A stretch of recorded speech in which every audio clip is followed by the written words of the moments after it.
Now, I brought up the Jets and the Steelers. The Steelers have some 2011 or 12 Philadelphia Eagles, it feel like a dream team elements to them, right? Like making the trade to get Jalen Ramsey, for example, sort of thing that they typically don't do. They made the move to get DJ Metcalf. Like they did a lot of things to get a lot cracking, but they also went and got a very old man to play quarterback. And I don't know what to make of this team because I'm not sure what exactly Aaron Rodgers has left. That's that's the question. I think you can make the argument that a year removed from the Achilles is even better, which like not an argument, like that's a true thing that most people who recover from that surgery would say. But he also is a year older, and this offense looks nothing like the offenses that he's had success in, and so it may not quite pan out the way that they wanted to. And the expectations for this team are not as high as they were for that Eagles dream team, and expectations for Aaron Rodgers aren't that high. But the problem is the patience is feels like it's run out, at least for the fans. Probably not for the ownership, but around that team, the expectations are higher than I think they should be. Because they're like, we need a playoff win. we can't. I don't care if we make it to the playoffs. I don't care if we up by if we're over 500. We need a playoff win. And so, as whatever version of Aaron Rodgers you think you're gonna get, it's not gonna be the top tier version of Aaron Rodgers. And to get a playoff win in the AFC, especially if you don't win the division, which I don't think we think they're going to beat the Ravens for, you're gonna have to beat the Ravens. You're gonna have to beat the Josh Allen. You're gonna have to beat the Patrick Mahomes. Like that is where is like they might make the playoffs. They might have a great year. They might not. But if they do, the bar is still gonna have to be to get past one of these guys. Joe Burrow. Like you got to get past one of those guys. I think the fans are perfectly reasonable to be like, hey, we ain't won a playoff game with you since the president got to be black for us to win games, brother. Is that what it is? Because that ain't never gonna happen again. You know what I'm saying? like, is that what we got to do? Is that what we got to do? Oh, okay. But I don't know exactly how noisy they're going to get. I think they're going to be the second best team in that division because I think Cincinnati's just going to give up a zillion points. I just don't see any way around them giving up zillions and zillions of points. And then the Browns are beginning the quarterback carousel that will spin all year long. Joe Flacco might be out of the game with what they call that osteoporosis, one of them other old people, ailments.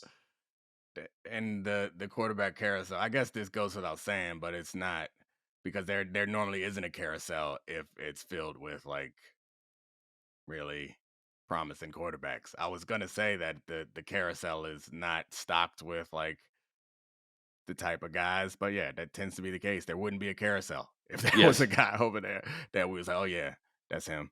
Now, I want to ask you this because I've seen you talk about this on your podcast. You have a level of optimism about the Indianapolis Colts that implies that Daniel Jones is not their quarterback.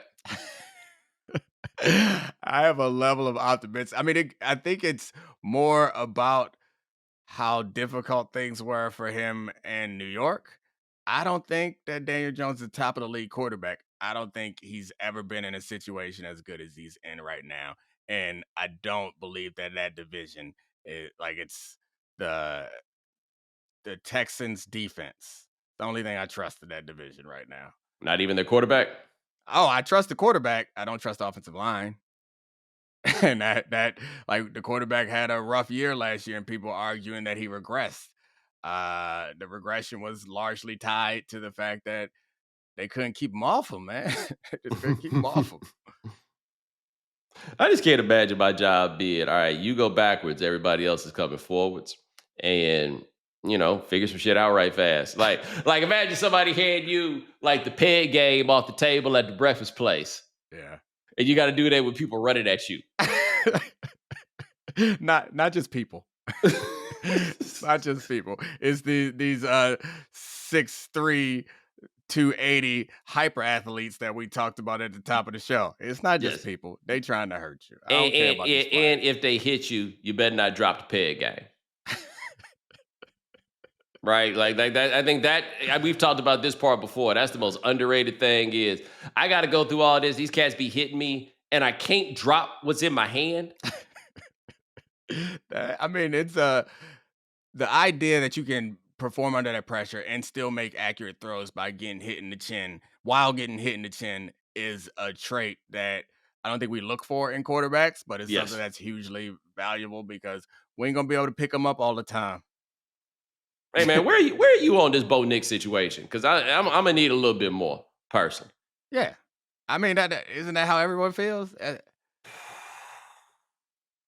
I mean, yeah, There's a lot of belief. It take nothing for people to believe in a quarterback, boy. Like I feel like he is in the Mac Jones class until proven otherwise.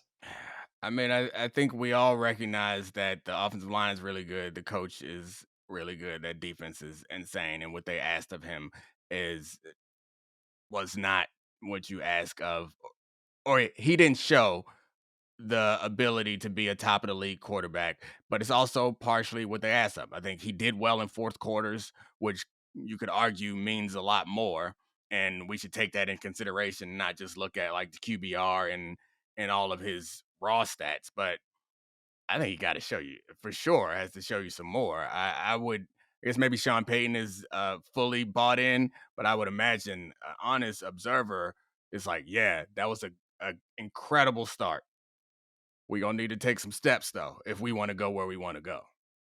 Man, I said on Mina's podcast that I wasn't a Bo Nix believer, and boy, Denver, they all in, boy. They are. They are. I guess they thirsty, man. I love Denver and That's them. right. That's you. Oh yeah, no, I love Denver. It's great. Yeah, it's there's something about the first city you play in. It's a special experience.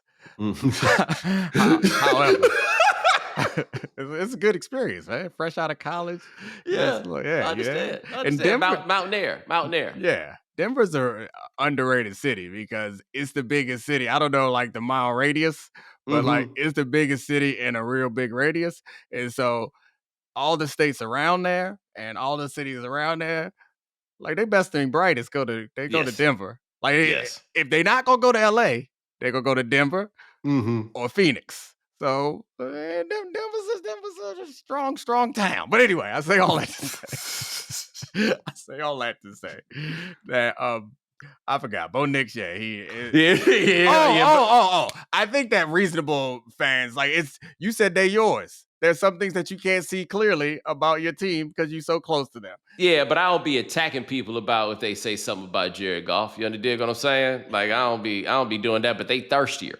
They much more. I don't know how they thirstier than the day one Lions fan like myself, but they thirsty for the glory days of Jake Plummer. You know what I'm saying? Oh, Like, because you played with Jake, you played yeah, with Jake and Jay, right? yeah, both. I Of them. can't think of playing for two more different human beings than going from playing with Jake Plummer to playing with Jay Cutler.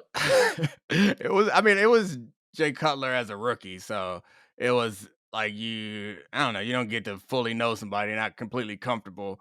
Well, I guess Jay Cutler probably showed up feeling comfortable about everything, but it's a little different experience. Like Jake Plummer was, I think, a little bit more of himself. So I didn't get to know. Like, I was surprised by the person that Jay Cutler came. So that's how as you can tell I ain't know him that well. We just was teammates. On another day, I will tell you. Well, I think I've already told you. Maybe I'll tell the audience one day how Jay Cutler once inadvertently helped me make millions of dollars. Oh, thank you. Quite a Matt, tease, don't you think? yeah, Matt Ryan is that guy for me. It wasn't inadvertent though; it was intentional. Matt Appreciate you. Ryan, Matt Ryan did it for you, boy, huh? Appreciate you not being a bum. Appreciate you. You said he threw that touchdown that first play, and you was like, "Oh, We might got us something here, man. yeah." Let me tell you, the beauty of that pass was you had a long time to enjoy it and appreciate it, boy, because that was a classic Matt Ryan pass. Hey, man, long as you get there, baby, ain't no hurry, ain't no Yeah. hurry. I Just think it was watch it go. I think it was to Jank too, and he wasn't a burner, but he took that bang 8 to the crib. Bang 8, Michael Irvin got Yeah. people knowing about that bang 8. Yeah, reminded me of that bang 8. Them boys ain't run no plays. It reminds me, man. They ain't run no plays. Well, how come every single play looked the same? It's ridiculous. Bang 8. Yeah.